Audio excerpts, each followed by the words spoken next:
Good morning. Let's have a cup of tea. This is my black decaf with some stevia. Great tea. All right. Oh, man, that just hit the spot. Let's talk about an interesting video I saw. Steve Lambert being interviewed by Viking Samurai, which is a YouTube channel. Good production values. He's a real fit guy, obviously very skilled. I think he's in the entertainment business or something like that. And his martial arts skills definitely legit, very athletic. So he does a lot of movies on martial art movies and entertainment, so you can see why I'm watching it. And Steve Lambert interview, very interesting because he wanted to again dispel some of these myths around Steven Seagal and Gene LaBelle. So let's get to it. Steve Lambert says that they were in the trailers on the set of, I think, um, Out for Justice or something like that, one of those movies. And funny thing is, Gene LaBelle's on the set, but he's not in the credits for that movie. So go figure. But he said him and another stuntman shared a trailer, and they were, getting up, getting ready for a day of shooting, and they put on the clothes that were appropriate for the shoot that they were going to do that day. And he saw that Gene LaBelle was outside talking to Steven Seagal, and he said the way they have the trailers is they're sort of in a circle, you know, um, so that outsiders cannot go inside and hang out there with the stars and whatever, and people can't see what's going on. Sort of maintain privacy, right? So he said that the conversation, the gist of it was that Seagal said, "Well, you do a particular choke, I do it a little bit differently. Um, I think I could counter that choke." And this is what martial artists do. They have these discussions, and according to him, LaBelle was like, "Well, let me show you," right? So as he went to put on the choke, and this is from the rear, so it would be a standing rear choke, maybe a rear naked choke, or one of the many variations of rear naked choke. There's many ways to do this type of choke, right? So, and he said before, and now I'm going to use Steve Lambert's words, and I'm going to analyze them a little bit, and this might explain some of what happened.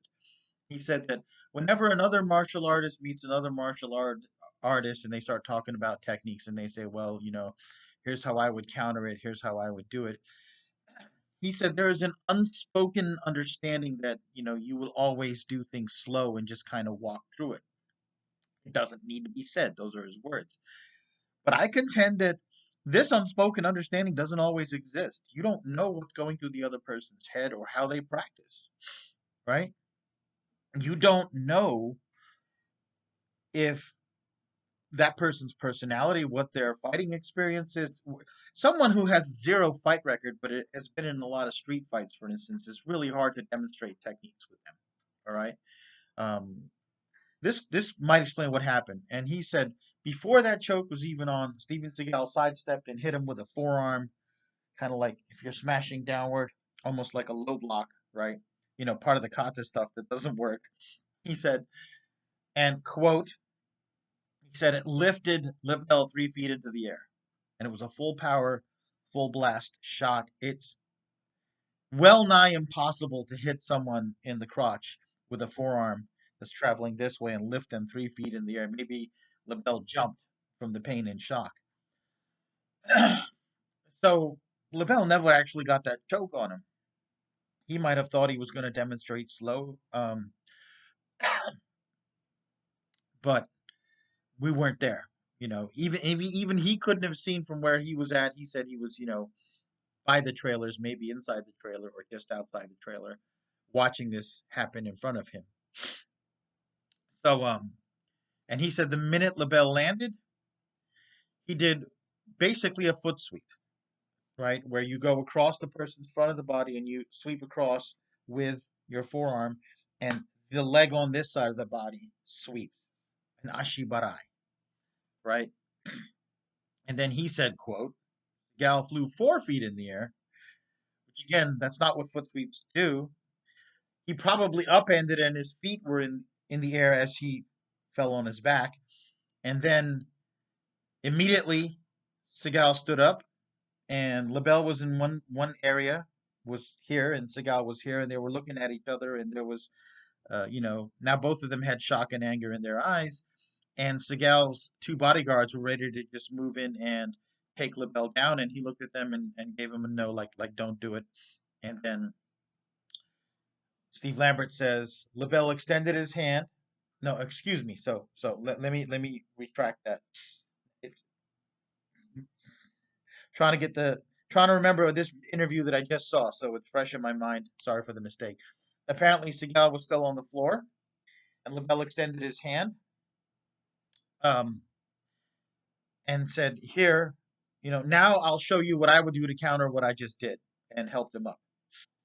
So, and apparently before that, Seagal gave a signal to his bodyguards, no. So again, that sounds kind of weird. Like, um, if you're still on the ground and someone's standing over you, I don't see how you could actually see what the bodyguards are doing. You're usually focused on the person that just took you down. So again, there's still parts of this, and Steve Lambert is a good friend of Gene LaBelle. So still parts of this that are slightly hard to process. I just watched this video, and this is a quick reaction to it. But according to Steve Lambert, LaBelle never got a chokehold on Seagal. Seagal instead hit him unexpectedly, like a sucker punch, with a full blast forearm smash to the groin. And the minute LaBelle landed from his 3 foot leap in the air, he foot swept Seagal, then helped him back up and sort of tried to defuse the situation. Apparently, both were trying to defuse the situation. Seagal nodded to his bodyguards like, "No, don't intervene," and LaBelle extended a hand, helped him up, and said, let tried to kind of phrase it like, "Well, now we're back to the technical discussion," and then it kind of broke up from there. So it doesn't make Seagal look that good. It makes it seem like he sucker hit someone, right? But again, now I've seen footage of Seagal work out in his school. They work out, you know, in his younger days. They used to work out hard. They used to come at him hard, and for black belt tests, you people kind of mob you. It's not as neat and orderly as some Aikido randoris I've seen. It seems like at one point they always swamp the candidate and take him down, right? Um, and this was when Seagal was younger and at his peak physically, and fast and strong and all that stuff. So even if this version is 100% true, Seagal never peed himself, never shit his pants, never went into convulsions, never passed out, which aligns with the facts because had anything like that happened to the star of the movie, the set would have been shut down, and he would have had to have a physical. There would have been a doctor's record in order for the filming to start again, and none of that happened. That's verifiably untrue. It doesn't exist, right? So that is a first person witness. As someone brought up an excellent point that you can't debunk a first person witness. And there were multiple first person witnesses saying Seagal never got choked. This confirms that Seagal never got choked. It adds a little bit of detail to the story. Um, Probably Seagal, you know, again, I'm against this type of behavior where someone's like, "Here, let me show you something," and you're like, "Well, I can counter it," and you hit him full contact, full force. But I'm also not, and I'll explain why. Sometimes you're trying to explain something to someone, and in the middle of your demonstration, they start to counter your demonstration, or your theoretical explanation, and they counter your counter, and it turns into sparring. I've had this happen multiple times. It happened to me in Kung Fu once where I was trying to demonstrate a technique slowly, and there was this older Chinese guy in class, and he thought he knew more about Kung Fu than me. So in the middle of my technique, he starts to throw a kick at my groin. It wasn't fast, but I got out of the way and I grabbed his fingers and I finger chined him and I made him scream, right? And I said, "Tap, tap, tap the floor 3 times to signify that I have you in the technique. But if I let you go and you come at me, I'm going to hurt you." Right? So sometimes what happens is that happens to you once or twice. you always go all out during a demonstration. That can be a problem, right? What the story tells me is Seagal was never choked. Nothing. He was nowhere near getting choked.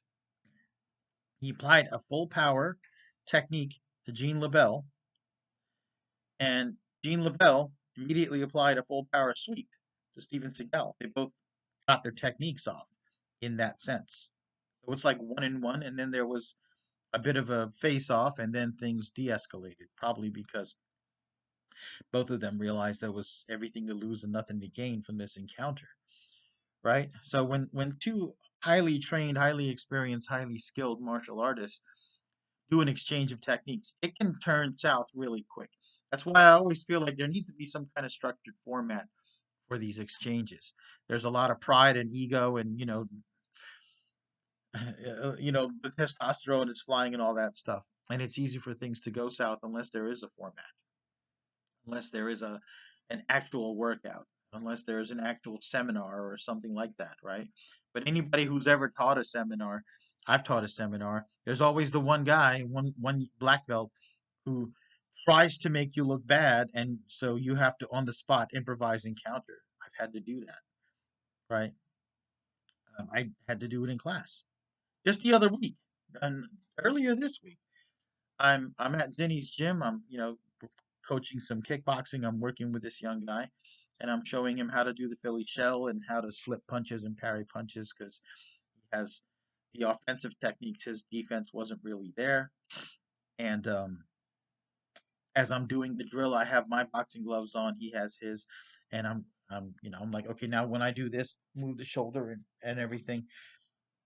And I said, now you're gonna counter with the right, and then come by with the left, right? Just like we've been doing, go easy. So we do the drill. He goes easy. He does a shoulder roll. He comes back with a cross, comes back with a hook, makes the motion, doesn't make contact. We do it again. He comes up, he pops me dead in my face, right? Dead in my face. He's younger and he's taller. So I was like, I told you to pull your punch. But as I'm saying that, I hit him 4 times, right? I turned, I right crossed him in the face, hooked him in the body, hooked him in the body, hooked him in the head. Then he's all turtled up. And I'm like, okay. I start hitting on his arms and I push him away. I'm like, look, boy, let me tell you something. All right. If you hit me, I'm gonna hit you back. Okay. You need to obey the rules of this training, or I'm not gonna train you 1-on-1. And he got it. He just, got caught up in that moment, and it hasn't been a problem since. Right. But there's always that one person that sort of gets caught up in that moment. And in this case, it could have been Steven Seagal. I don't know if he you know, maliciously intended to do that, or if it's just something that simultaneously came out of him, or if that's a consequence of one highly trained martial artist triggering another highly trained martial artist. I have no doubt the exchange took seconds, and I have no doubt that both of them, probably felt a little crappy afterwards, right? Now, the stuff about the lies, Steve Lambert says it's ridiculous. He says he said Seagal deserved what he got. He deserved to get foot swept, but he didn't deserve all the lies that happened afterwards. And he feels sorry for Seagal because it hurt his career. And he said Ronda Rousey should be ashamed of herself. He should also talk to Joe Rogan and Kevin Hart to talk about this incident, like they were there, and perpetuate what are lies. Am I a fan of Steven Seagal? I liked his earlier movies. I didn't watch a lot of his movies after Fire Down Below. I just kind of tuned out. You know, I actually like his blues music. Right? He sounds like he's very douchey to people. He sounds like he's very hands-on and aggressive with people. But Gene LaBelle, man, I mean, he lied about Seagal. He lied about Bruce Lee. Claimed to have fought a bear when if you look at him fighting the bear, the photos and everything, the bear's just playing with him, guys. He's not using his teeth or his claws, right?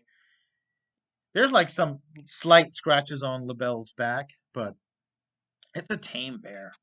An actual bear, the claws will rip the skin open, and if he uses his teeth, he'll take parts of your body off of you. A bear biting your face can bite hard enough to crack through the bones of your jaw, rip the flesh off, maybe rip the jaw off.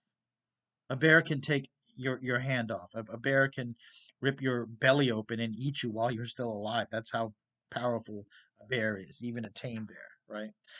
So he has a lot of these claims and says these things are untrue, and he says he's being a showman, but there's a limitation to being a showman. There's a point where just lying, you become just a liar. And Steve Lambert says, I don't think Gene LaBelle actually told that lie. And he said, but he will mess with you. If the story is out there, he may not deny it. He may act like it's true. Okay. He may sort of, but that's lying, folks. Think about this. If someone said, your mother did, your mother cheated on your father, your mother had a sexual picadillo, your mother stole something, that's a lie. If someone else knows that's not true, but doesn't disconfirm it, or upon hearing the story, sort of acts or implies that it is true. Folks, that's a lie, right? I'm interested in the truth. I'm not there to kiss Seagal's butt. I'm not there to, you know, kiss Ronda Rousey or Kevin Hart. I just think that uh, a rumor like this, an outright lie, shouldn't be repeated. It does nobody any good. It doesn't do Gene LaBelle any good, right? It doesn't do Ronda Rousey any good. It didn't do Steven Seagal any good, right? This true story, if it is 100% true, still makes Seagal look a little bit like the bad guy, but it sounds a hell of a lot more realistic. That's where I'm getting at. We want to know what really happened in things so that we can have intelligent adult conversations about it. I get people, they start calling me names. They accuse me of being a Seagal fanboy. I mean, like I said, I stopped watching his movies after Fire Down Below, and I sort of regretted watching Fire Down Below. I felt like it wasn't that great of a movie. Didn't entertain me like the other ones did. But no harm, no foul. You know, Seagal doesn't need me. But we all do need to respect the truth and actually look for it. We may never get the total truth, but we should look for it, right? That's all. Anyway, Viking Samurai, Steve Lambert interview. I thought it was interesting. 7 ads in 10 minutes. That I didn't like.